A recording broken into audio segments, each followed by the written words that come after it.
Hello दोस्तों, एक बार फिर से आपका नए वीडियो में जिसमें हम टीसीएस की पीआरए सीरीज़ कर रहे हैं। प्रोजेक्ट रेडनेस असेसमेंट जो आपका एग्ज़ाम होता है, वो सीरीज़ हम कंटिन्यू कर रहे हैं, जिसमें हमने कहा है कि अगर आप सीरीज़ कंप्लीट करेंगे तो आपके इजीली 80% से ऊपर मार्क्स आएंगे और अपनी आप आईएलपी ट्रेनिंग को इजीली क्लियर कर लेंगे।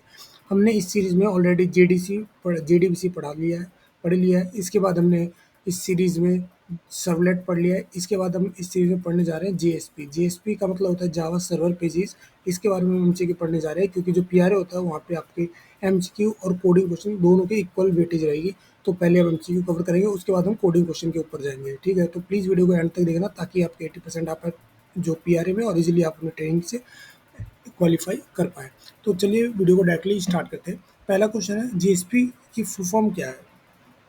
जस्ट अभी बताई थी। जेएसपी का मतलब होता है Java server pages. Option A यहाँ पे करेक्ट है। नेक्स्ट क्वेश्चन आया था, इनमें से कौन सा सिंटैक्स है जो जेएसपी एक्सप्रेशन के लिए करेक्ट है? ठीक है, करेक्ट सिंटैक्स कौन सा है जेएसपी एक्सप्रेशन का?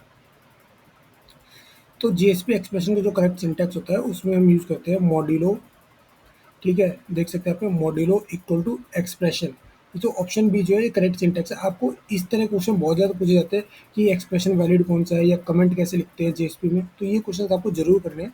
और इसमें कंफ्यूज मत होना, आपको याद करना है कि मॉड्यूलो इक्वल टू करके जो एक्सप्रेशन हम लिखते हैं यही वैलिड होता है। ठीक है, मॉड्यूलो इक्वल टू जो होता है ये करेक्ट सिंटैक्स है जेएसपी में एक्सप्रेशन लिखने का।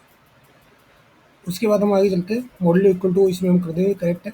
इसके बाद जब हम आगे जाएंगे, नेक्स्ट क्वेश्चन आ जाता है, इनमें से कौन सा टैग है जिसको हम फाइल को इंक्लूड करने के लिए यूज़ करते हैं? तो अगर आपको कोई फाइल इंक्लूड करनी हो, उसका सिंटैक्स होता है modulo at the rate include file equal to file name. ठीक है, तो ऑप्शन ए ये जो लिखा है यही सिंटैक्स होता है फाइल नेम इंक्लूड करने का। आपको याद रखनी है ये सारी चीज़ें। नेक्स्ट क्वेश्चन है, वेरिएबल्स को कैसे डिक्लेयर करते हैं हम जेएसपी के अंदर? तो वेरिएबल्स को डिक्लेयर करने के लिए हम एक्सक्लेमेशन साइन का यूज़ करते हैं। ठीक है, एक्सप्रेशन के लिए इक्वल टू करते थे, वेरिएबल के लिए हम एक्सक्लेमेशन का यूज़ करते हैं। तो ये करेक्ट सिंटैक्स है, बी ऑप्शन इसमें देख सकते हैं आप। नेक्स्ट क्वेश्चन है, फिफ्थ क्वेश्चन, कौन सी डायरेक्टिव है जो कि यूज़ होती है पेज लेवल सेटिंग को डिफाइन करने के लिए? तो जो डायरेक्टिव है, जो modular eight the rate page करके डायरेक्टिव होती है, इसका यूज़ करते हैं पेज लेवल सेटिंग्स के लिए, बी ऑप्शन। नेक्स्ट है, अगर जो जेएसपी फॉरवर्ड हम यूज़ करते हैं, इसका पर्पस क्या होता है? जो नाम ही इसका बता रहा है, इसका पर्पस होता है फॉरवर्ड करना एक रिक्वेस्ट को दूसरे रिसोर्स में। ठीक है, तो बी ऑप्शन इसमें करेक्ट हो जाएगा। नेक्स्ट है, इनमें से कौन सा जो है जेएसपी का वैलिड स्कोप नहीं है? पेज वैलिड है, रिक्वेस्ट वैलिड है, सेशन वैलिड है, एप्लीकेशन वैलिड है, बट रिस्पॉन्स जो है ये वैलिड स्कोप नहीं है, तो रिस्पॉन्स इसका करेक्ट आंसर हो जाएगा। नेक्स्ट है, जेएसपी यूजबिंग का क्या करते हैं? जेएसपी यूजबिंग बेसिकली होता है, इसका काम ये होता है कि एक इंस्टेंस बनाना जेएसपी बीन का, तो ऑप्शन ए इसमें करेक्ट हो जाएगा। नेक्स्ट है, करेक्ट वे क्या है? एरर पेज को अगर हमें स्पेसिफाई करना है तो उसका करेक्ट सिंटैक्स क्या है? उसके लिए हमें पेज लिख के एरर पेज लिखना होता है, तो ऑप्शन ए इसमें करेक्ट है, एरर डिफाइन करने का। ये तरीके गाइस आपको याद करने पड़ेंगे, क्योंकि इन्हीं के ऊपर जेएसपी के ऊपर क्वेश्चंस बनेंगे एमसीक्यू में। ठीक है, और ज़्यादा नहीं, 20 एमसीक्यू बस करा रहा हूँ जो बहुत मोस्ट इंपॉर्टेंट है, तो इनको आप कर लेना बस, और पेपर से पहले एक बार देख लेना तो आपका ईजिली हो जाएगा। नेक्स्ट है, गेट प्रॉपर्टी का काम क्या होता है? गेट प्रॉपर्टी का काम होता है कि बीन से प्रॉपर्टी की वैल्यू को गेट करना, तो बी ऑप्शन करेक्ट है। इसी तरह से एक सेट प्रॉपर्टी होती है, उसका काम होता है वैल्यू को सेट करना। ठीक है, उसके बाद बोला है कि जो अगर हमें दूसरे सर्वलेट का आउटपुट को इंक्लूड करना है, तो उसके लिए हम क्या यूज़ करेंगे? एक इंक्लूड मेथड होता है, ऑप्शन ए, उसको हम यूज़ करते हैं सर्वलेट का आउटपुट को इंक्लूड करने के लिए। उसके बाद बोला है, इनमें से कौन सा वैलिड जेएसपी डायरेक्टिव नहीं है? पेज डायरेक्टिव है, इंक्लूड डायरेक्टिव है, टैगलिव डायरेक्टिव है, फॉरवर्ड ये कोई डायरेक्टिव नहीं है, तो ऑप्शन डी यहाँ पे सही हो जाएगा, क्योंकि इस तरह से कोई डायरेक्टिव नहीं होती। देन क्वेश्चन नंबर 13 है, जेएसपी सेट प्रॉपर्टी। अभी बताया था क्या काम होता है, इसका काम होता है प्रॉपर्टी वैल्यू को सेट कर देना बीन में। क्वेश्चन नंबर 14 है, इसमें बोला है करेक्ट सिंटैक्स क्या है जेएसपी कमेंट का? ठीक है, जैसे अभी ने ऊपर पढ़ा अभी कि वेरिएबल कैसे डिक्लेयर करते हैं, एक्सप्रेशन कैसे डिक्लेयर करते हैं, इक्वल टू से करें, तो जो इसका करेक्ट सिंटैक्स है जेएसपी कमेंट का, तो वो सिंटैक्स है एक्सक्लेमेशन माइनस माइनस।